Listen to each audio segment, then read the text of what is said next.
If you are on the fence about having a second child, or you really want to be one and done, but you don't feel good about it, this video is for you. If you're new around here, my name's Alexi. I'm a one and done mom. Over on Instagram, I asked my followers for questions from anyone who is considering being one and done, is on the fence, isn't sure, or just doesn't feel good about the decision. And we're gonna get into some of the things that they asked me today.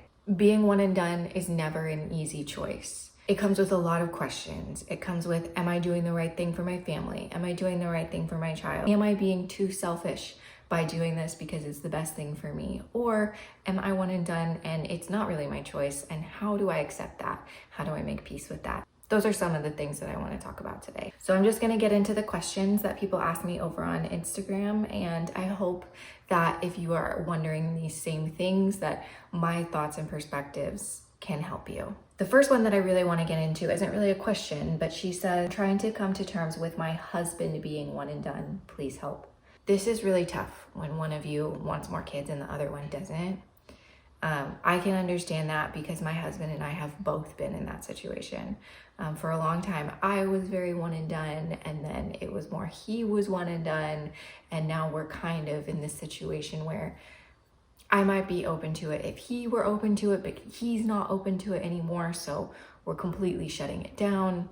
You're a team and you have to make decisions together, and whether or not you want 2 kids is definitely a decision that has to be made together, and both people have to be on board. You know, that being said, if I was in a situation where I really, really wanted another child, I might question if I was in the right marriage for me. And if that's a question for you, like, definitely dive deeper into that. Like, if you really, really want that for your life, if you're like, I want a second kid so badly that it's kind of a deal breaker for me, I want to open up the possibility of meeting somebody else and having another child with that person, like, that might come off to some people as bad advice, but this is your one life.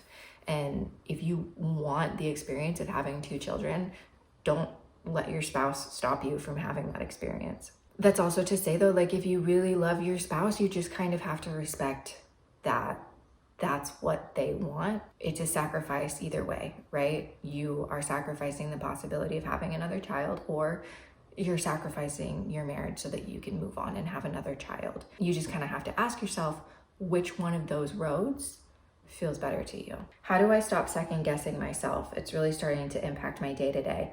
This is an experience that I have been in multiple times. I move in and out of it. Sometimes I'm like very, very certain about being one and done, and other times I'm like, well, maybe I'm not. And something that I really hope that moms with young children think about, and something that people said to me many times, and I just kind of was like, I don't want to listen to that advice, was you do not have to decide right now. If your child is 2, 3, 4, 5, even 6, even 7, you don't have to decide right now. Get on the birth control if you're not on it now. Stay on it, wait it out. In a few years, you can decide then. This is not an immediate decision. If you're going back and forth in your mind, that means you haven't decided. That means you don't know. And that's okay, you don't have to know. I know in this situation, it feels better. For me, I was like, I just want to decide. I just want to know. Do I put the baby years in the past, or do I, think that maybe I could have another one someday? And I just had to say, like, right now, it's a no. Right now for me, it's a no. In the future, could it be a yes? Maybe. It's okay to kind of sit in that spot. Right now for me, it's a no. But in 2 years, will it still be a no? I don't know. And maybe it's okay to sit in that and just say, we'll see, right? Advice for someone not knowing if they will regret it or not regret it, fear of the unknown. You're never gonna know. Like, you're never gonna fully know. And I personally would rather regret not having a child than regret having a child. Like, in terms of options for regret, like regretting not having a kid is way less damaging for everyone involved. Unfortunately, you just have to accept that you might regret it. You might be in a situation where, 20 years down the line, you're like, why didn't I have another kid? That's a pessimistic way of looking at life. And I think regret in general is a pessimistic way of looking at life, because you made the best choice that was available for you in the moment. And you have to just accept the choices that you made in the past and move forward and live for now, live for the moment that you're in right now. But you know you right now. You know you right now. And if right now your heart, mind, soul, body says no more kids, that's what you have to trust. That's what you have to listen to, and worry about future you later. What if your child is angry or resentful because they didn't get a sibling? This is one I think about a lot. This is one that I worry about a lot. This is one that causes me to think that I will want to have an ongoing conversation with my child about it as she grows. About making sure that I am tending to her needs in the way that she needs me to, so that there is no like uncomfortable feelings, nothing left unsaid when she's older and she's upset about not having a sibling. If she's upset when she's older about not having a sibling, that's something that we're gonna have talked about a lot.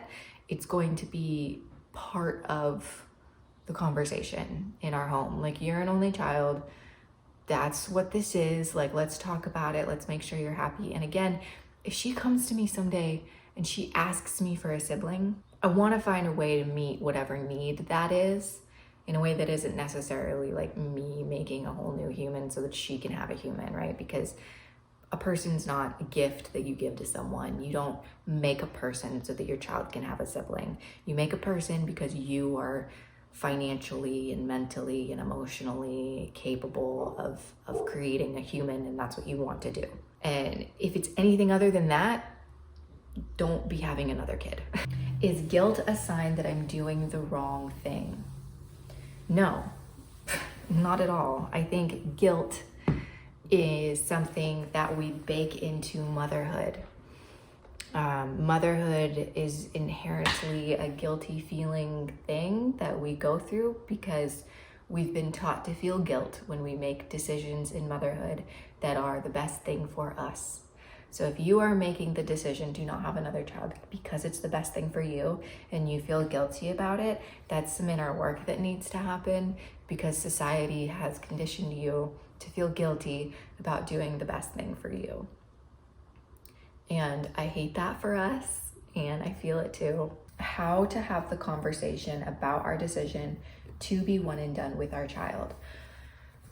So I haven't had this situation yet because my kid is, gonna be 3 here soon. She's pretty young. But I know that there are a lot of moms who start with books, and I think books are a great way to start.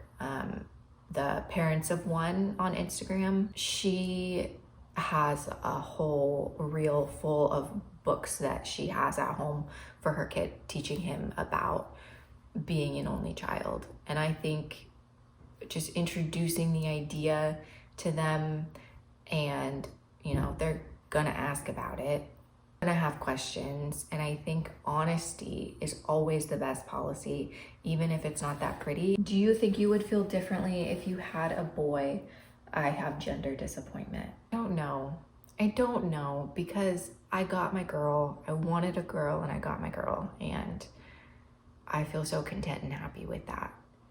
If I didn't get my girl, I know I wouldn't feel content. I think I would still be one and done, but I would not be as content. And I can understand where you're coming from with that gender disappointment piece. I would be there as well. How do you stop feeling bitter about those who had it easier? No HG, had a good sleeper, a village, etc. I have a village, so I don't feel any bitterness towards that. But I can say I do feel bitterness about having a really difficult pregnancy. My mindset changed around this recently. For a long time, I felt a lot of jealousy towards moms who don't get sick when they're pregnant. I felt like a why me, like, why do I have to get so sick during pregnancy and other people don't experience this? Why me? Why, why can't I just get pregnant again and not have to worry about it? But one thing that I realized is that HG is like a gate into pregnancy. And in order to get to pregnancy, I have to pass through that gate. And if I had not had HG, I'd be pregnant again. I'd probably already have another baby by now. And I don't really want another baby. I don't want another child. And HG is like the main reason I don't want another kid, but there's also a bunch of other reasons why I don't want another kid. And HG is like a barrier that I'm unwilling to cross. And if it wasn't there, I would have crossed it. So I'm feeling grateful for it. And I think these negative experiences that we have in life, there's a way to turn them and flip them to feel differently, to feel grateful in a way that you can, for something that wasn't so great, you know? So that's just one example that I have, just like maybe feeling a little bit of gratitude for HG because it's the reason I'm not pregnant again. Maybe it's a little bit of a blessing in disguise. How do you handle the guilt of watching your child play alone? I actually don't have any guilt watching my kid play alone.